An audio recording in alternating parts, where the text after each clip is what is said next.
منم کوروش و پادشاه جهان، به شاهی من شادمان مردمان. به بابل در آمد سپاهی ز من، رها کردم این سرزمین راز مرگ. به بابل چو وارد شدم بی نبرد، سپاه من آزار مردم نکرد. من بردهداری برانداختم، به کار ستم دیده پرداختم. کسی را نباشد به کس برتری، برابر بود مسکر و لشکری. پرستش به فرمانم آزاد شد، معابد دگر بار آباد شد. به دستور من صلح شد برقرار، که بیزار بودم من از کارزار. میان دو دریا در این سرزمین، خراجم داد شاه و چادر نشین.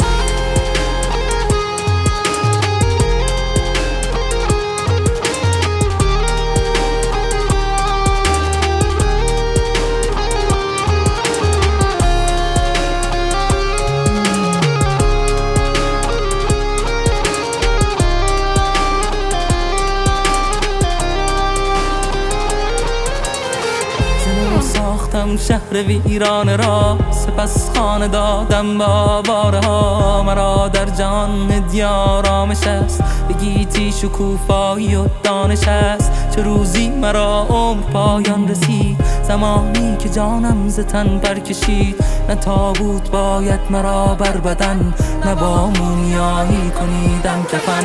دربند این پیکرم بعد از این، شود جزی از خاک ایران زمین. بند این پیکرم بعد از این، شود جزی از خاک ایران زمین.